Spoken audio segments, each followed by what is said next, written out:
Alright, today I'm going to build a little lightweight client using a Raspberry Pi 4. This is the cool one with 8 gigs of RAM. And I've already ripped into this box, using this Argon ONE m.2 case. So the cool thing about this case for your Raspberry Pi 4 is that this case can accommodate an m.2 SSD. Now, something to keep in mind is if you do this, make sure you don't get an Nvme. So the ones that are Nvme, they say Nvme on them. It needs to say SATA or serial ATA. So this one here, it says somewhere on here that it's serial ATA, but so we know that it's not an Nvme. Anyway, oh yeah, like right here it says 3D NAND, SATA, whatever. So it should work. This is not compatible with Nvme, unfortunately, but that's okay. You can still find the serial ATA drives.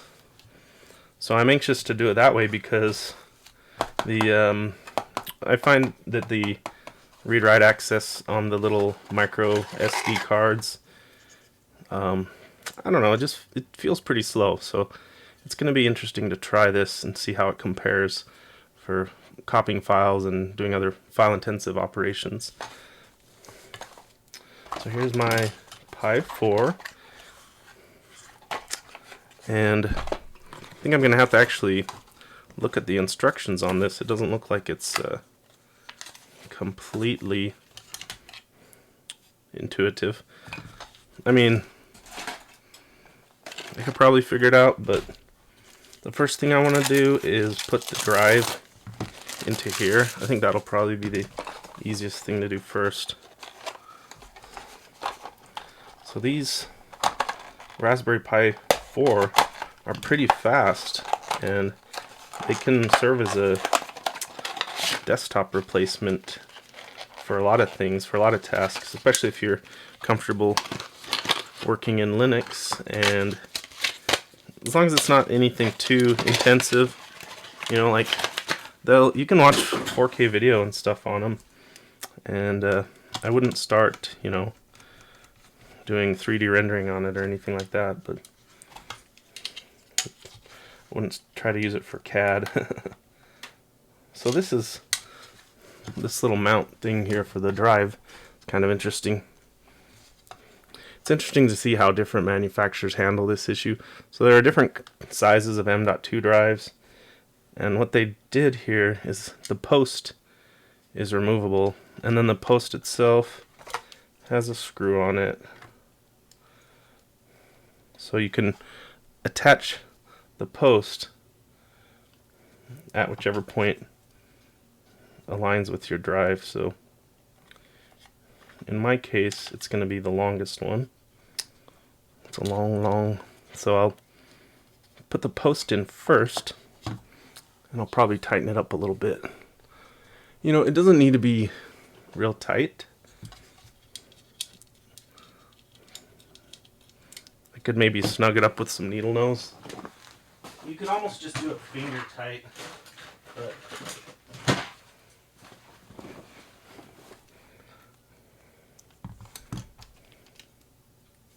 think I'll just pop this in here first with my screwdriver,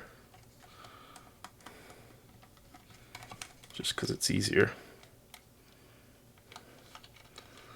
And then to snug it up, I took the screw out, and I'll just snug it up a little bit with my needle nose, just so it's not going anywhere.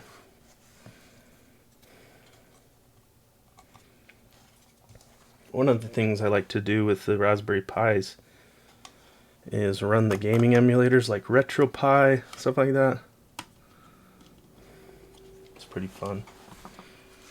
So the other thing I wanted to try with this case uses USB 3.0, and for the serial ATA drive to interface with the Raspberry Pi. So I think that I can plug this into my computer to use it to image the drive with the Raspbian image or whatever, which let's see, should probably download that. I haven't downloaded it yet. So I'm going to start that downloading. And meanwhile, what I did is I got a cable. The product itself uses a little interesting plug here to connect the base where the drive is to the Raspberry Pi. So this little USB-A on both ends plug just goes like that once it's all assembled. So I think that if I have a USB cable that is USB-A on both ends, like this one, which is not a super common thing, right? But if I have this cable, I think I can plug one end into my computer and the other into this little adapter and just use that to flash my image. So let me see if it's detected when I do that. So I'm in Windows right now. Let's see if that...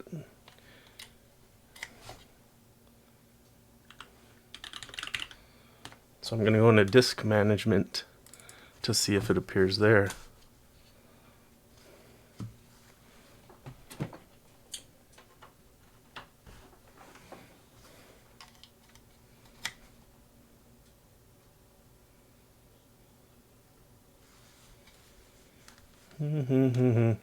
So I don't see any activity, so I don't think it's working. So that was a question that I had. I didn't know if you could use this with a PC. I mean, I don't see why not. Unless I've done something wrong here. Like I haven't put in the drive upside down or anything, have I? I don't think so. So this m.2 drive is B+M key, which I believe only fits one way. Yeah. So you can't put it in upside down. Excuse me. So that's kind of a bummer. I was hoping that would work. I mean, it's possible that maybe Windows didn't recognize it. Let me just check Device Manager.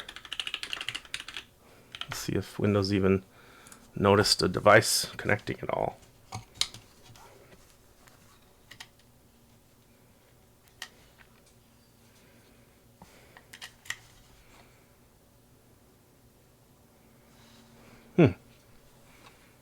So something happened. Let's see. Got my sound turned down so I can't hear if there was a... Yeah, actually it is detected. Interesting. Oh yeah, it's working now. So I don't know why that wasn't working at first, but I can show here. Let's see.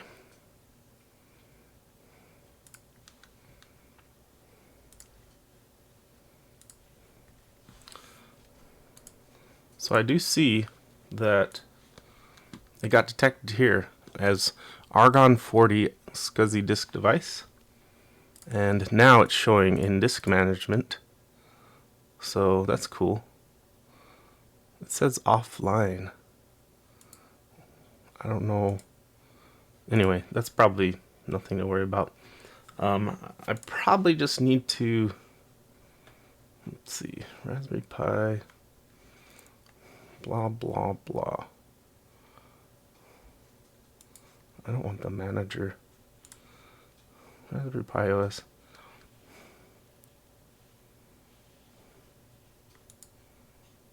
Do I not have to tell it? I thought there were like different... I thought there were like different versions for different Pis or something, but I guess not. So I'll download that. So that's cool that that's working. Meanwhile, I'll get started on this other stuff. The case looks pretty cool. It's I think it's anodized aluminum. It's got a fan. Now, one thing about this case to know is that it's got an option here. So by default, it's got I think it has a power button somewhere. I think I read that there's a power button somewhere. Yeah. Okay, so right here, it's got the power button. Whoops. Gotta focus. So normally the Raspberry Pi doesn't have a power button, so they've added that circuit here in this board. And so by default, when you plug it in, it will not turn on. That's the default. So that's this jumper right here.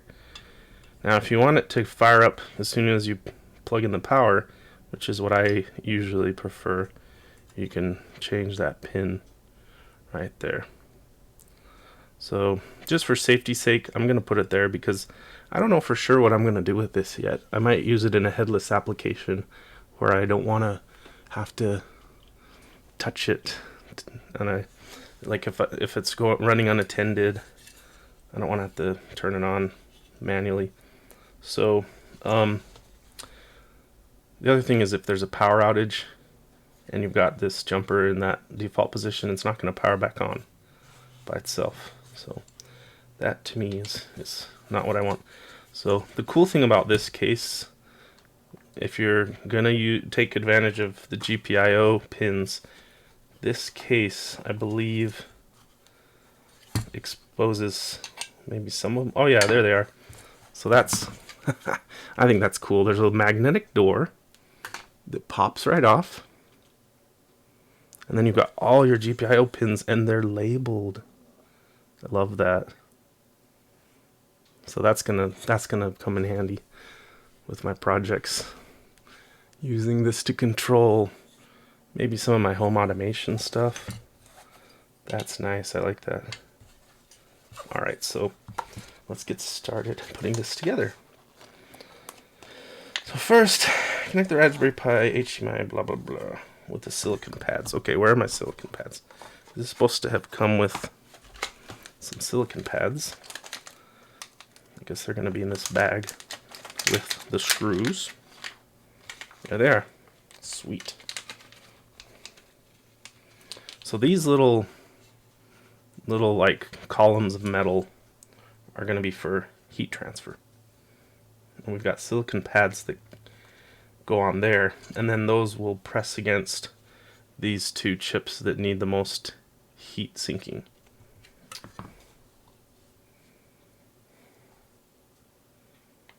As for the fan, I don't know yet how to configure the fan and whether it's on all the time or what speed, if it's. So these silicon pads have a little protective plastic film on them that you got to make sure to take off first. Otherwise you will not get good thermal conduction if you don't remove those pads. That would be a big mistake. Definitely want to watch out for that.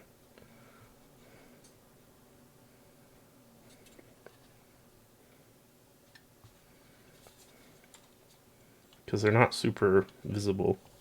Like I can't even see this one. I know it's there because I only peeled one side.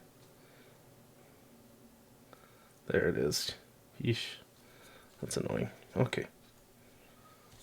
Let me just see if this feels like everything lines up.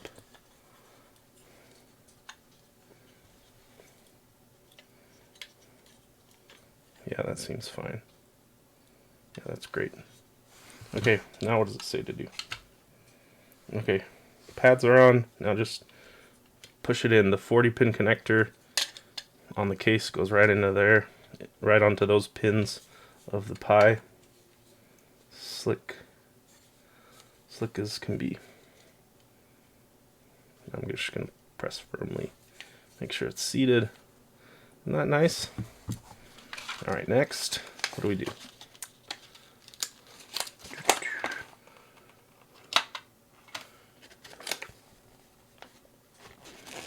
GPIO and cooling board. That must be this thing. Wait, is it? No, that's not. Oh, I already did that. Make sure there's no micro SD slot inserted. Yep, no problem there.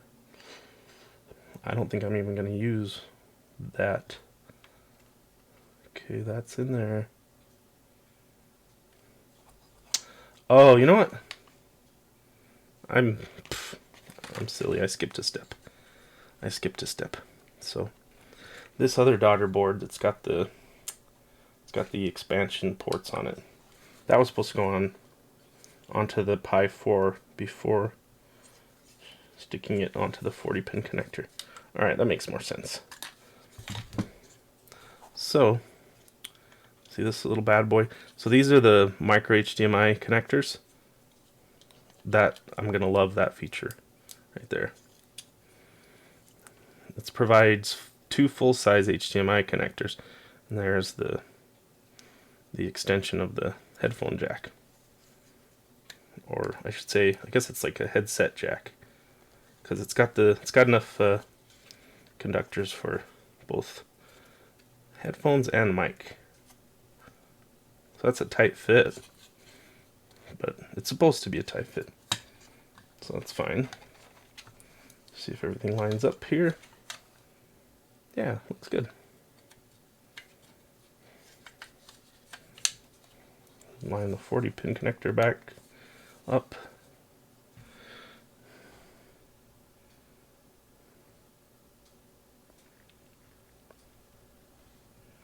Alright, well, everything looks good so far.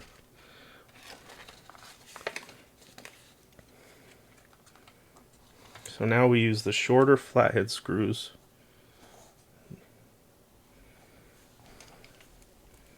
to secure this daughter board.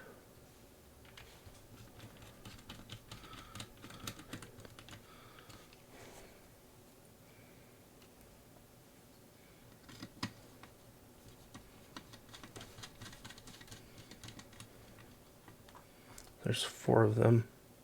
There's 4 of these screws for securing the daughter board, I think. Wait. 1, 2, 3, 4. Yeah.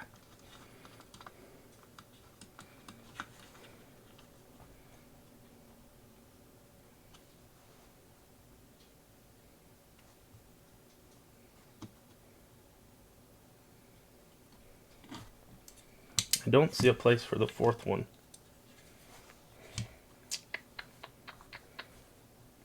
Puzzling. What am I missing here?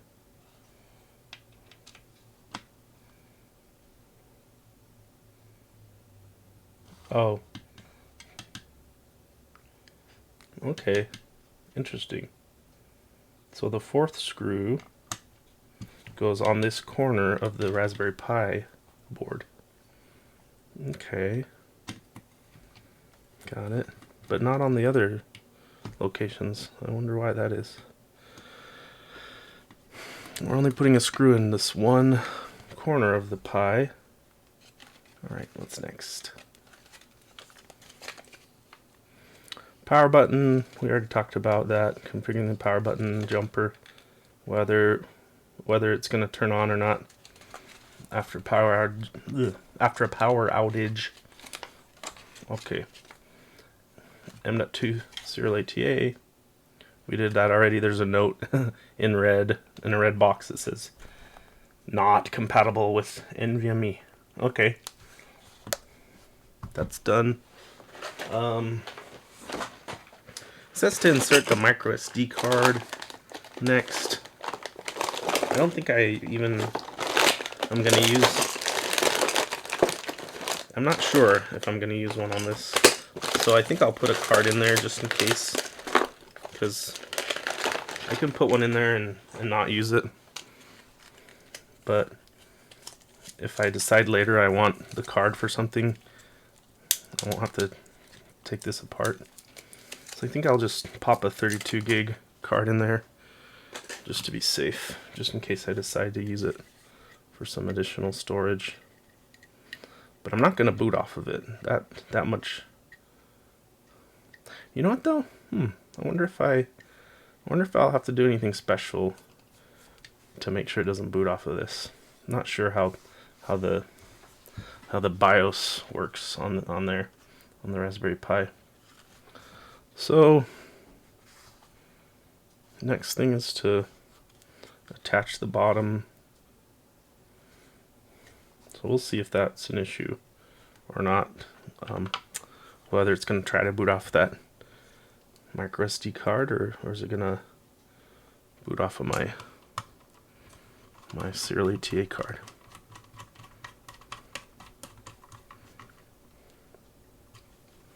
So while that's going, I'm going to go ahead and plug this in to my computer and see if I can start imaging the Nvme.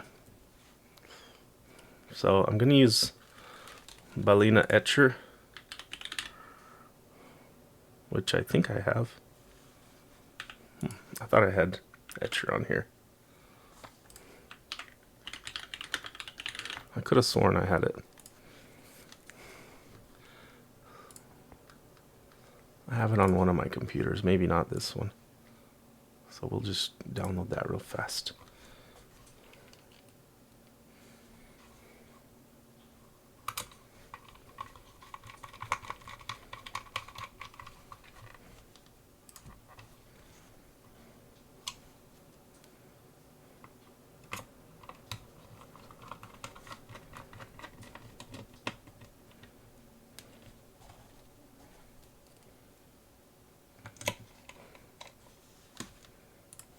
Okay, got Etcher.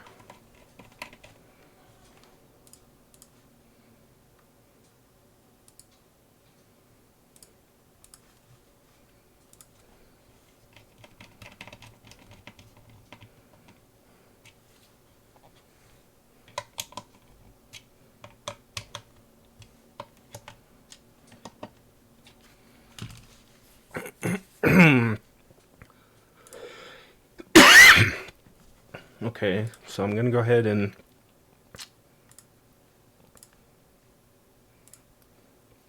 so here I've selected the Raspios Buster image. I'll select the target. The target's showing up. It's showing up as an external disk, like I hoped it would. All right. Go ahead and tell that to flash. Now, after it's done flashing, I'm going to have to go in and resize the partition because I don't think it's going to be the right size for this nice 500 gigabyte drive.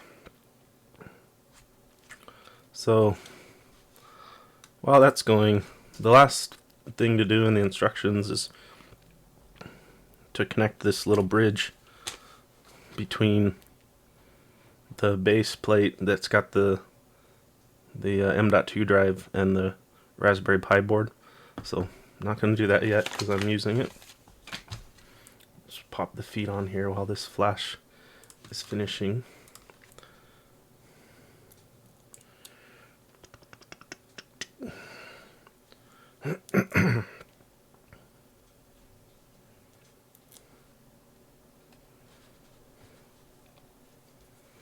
Flash done.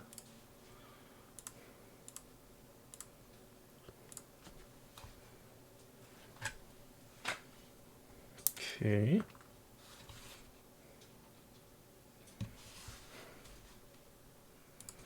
Okay, now I've popped the little self-adhesive feed on there.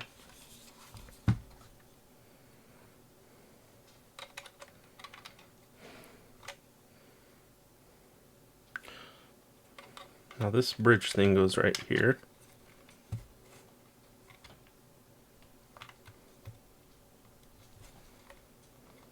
It's a tight fit. All right. So let's see here. For the power, I've chosen this little power brick. Ugh, let me get the plastic off of it. This is satisfying, peeling the stuff off. Yeah. Oh man, they got one on every surface. Okay.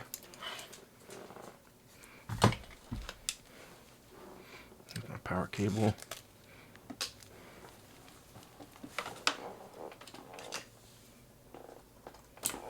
So we're gonna have a game night where we're gonna play retro games, and we'll use this little guy to run the emulator. We'll use RetroPie. So this power supply uses USB 3.0, which should be good. I'm gonna go ahead and real quick grab my HDMI cable. I'm gonna grab my HDMI connection.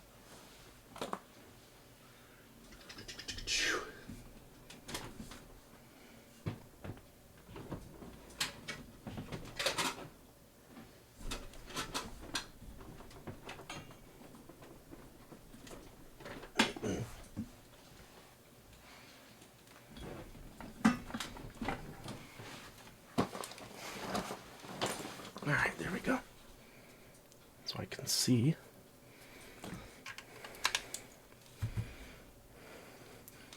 And we'll use that for power.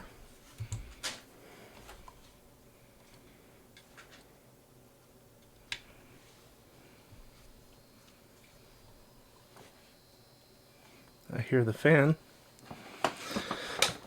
I'll have to look into how I control that fan because it's kind of noisy right now.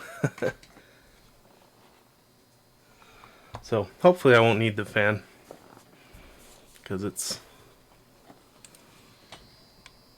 a little loud.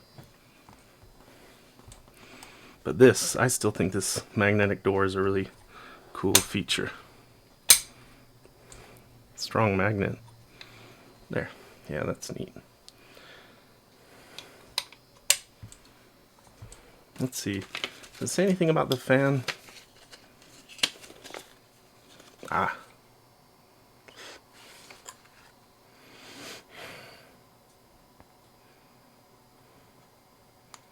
Okay, so there's an app. Okay, cool. So once my system's all up and running, there's an app that I can use to control the fan speed. Perfect. There's an Argon app. Argon ONE app. I'm not getting a signal. What's going on here? Oh yeah, it's not plugged in. Not plugged into the monitor. Plug this in real fast here.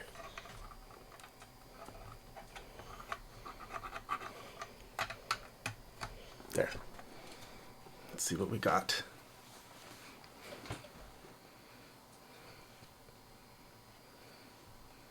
Okay.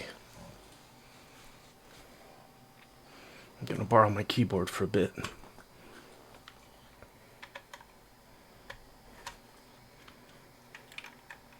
So we have a display so far. Boot up failed.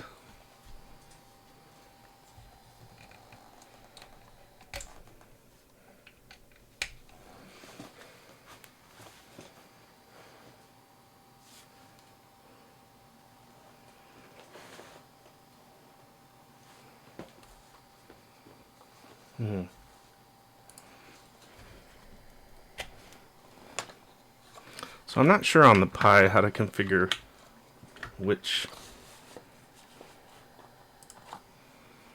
device it boots off of. Let me just look it up real quick.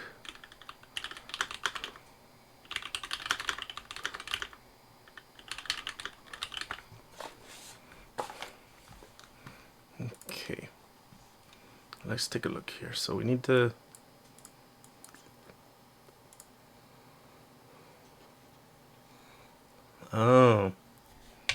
okay, so I actually need a regular Raspberry Pi image on the micro SD card in order to get in to the EEPROM settings where you can set the boot device. So so I'm actually gonna have to flash the Raspbian image to my micro SD card after all, even though I don't want to boot off that card. But in order to get the thing to boot the first time, and install the utility that I need to change those settings, I first have to have a bootable micro SD card. So, no biggie, just a small inconvenience. See, here's the instructions where I was reading about that.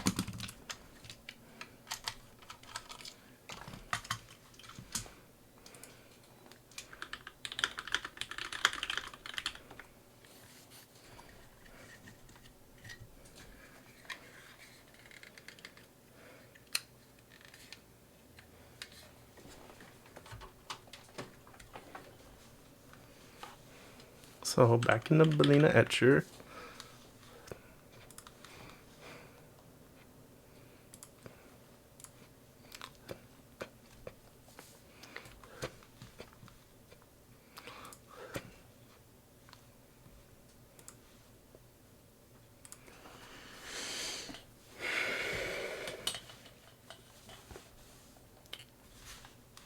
Where is it? Get the Buster image again. This time we'll put it on this SD adapter.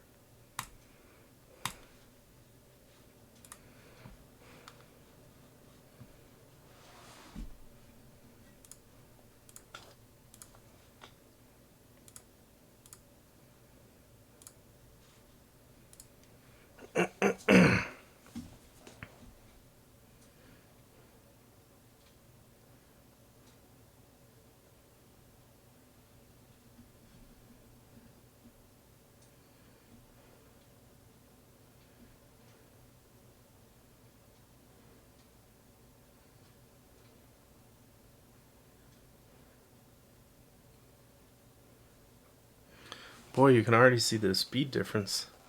It's taking a lot longer to flash compared to the drive, compared to that m.2 drive.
This is the most important part of the whole video.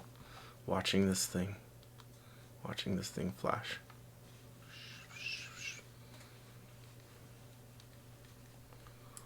Yeah, maybe I'll edit this part out. It's kind of boring. Let's see. Is there anything else interesting that came with this kit meanwhile? That's cool, right? It reminds me of the Intel NUC or Nook or however you say that. However it's supposed to be pronounced, I don't know. Here's an old Intel NUC of mine. It's been tinkered with. So you can see this is smaller. even with the base on, still a good deal smaller than the NUC. Or another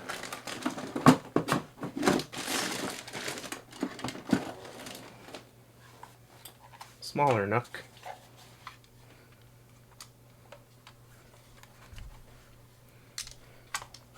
Still smaller. Well, it's taller than this more slender NUC. But that NUC is old. Both of those are really old, and I don't know if they're even any faster than this. This thing's got 8 gigs of RAM, and of course that's just down to whichever Raspberry Pi you buy. Anything interesting in here worth looking at? Some important instructions. Do not, what is it saying? Make sure to look at the paper. Make sure to feel the sides of your board. Don't put a thermometer on it. Is that what? Don't get it hot? Is that what it's saying? Don't poke the microchips. Do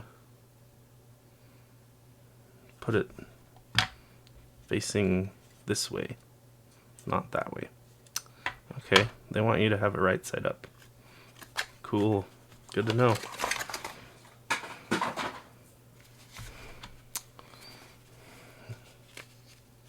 That's garbage. Okay. Etcher, are you done yet? Almost.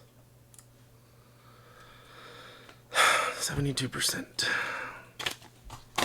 Let's throw all this packaging away. Let's get ready here.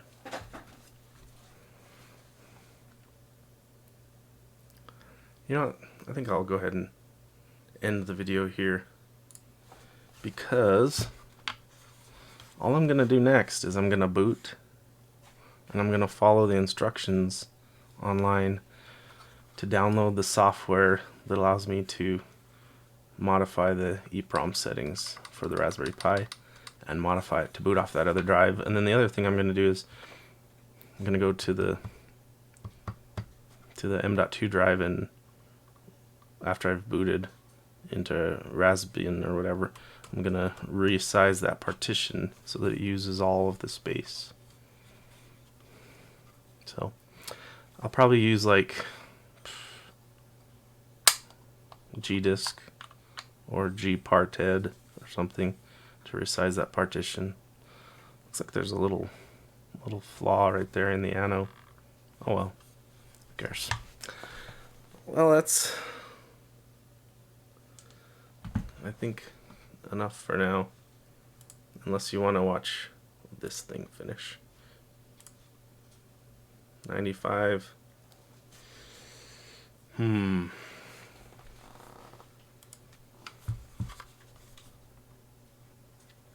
Yeah, I really like, let's see, how do we come out with this here? How do we stand once we've got this hooked up? So we end up with one available USB 3.0 port.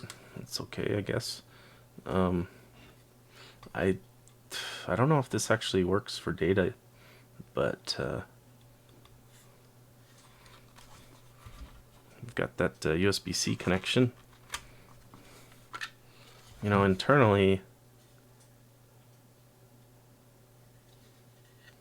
it just connects. It only connects to HDMI internally, it looks like, and the audio. So I'm gonna go out on a limb and guess that this might not have data, but I guess we'll see. It's kind of a moot point though to me, because I have to use this to power the device. So one thing that I would have liked to see, I think, would be a nice improvement to this. It would be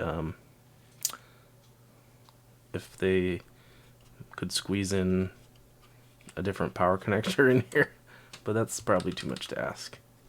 But overall, I like this product. It seems pretty cool. I think I'll enjoy it. My little fist-sized computer here. Not bad. Well, if you enjoy this kind of thing, get yourself an Argon 40 case. They're on Amazon. You can buy them straight from the supplier if you like to wait for shipping, or you can buy them on Amazon and get it fast.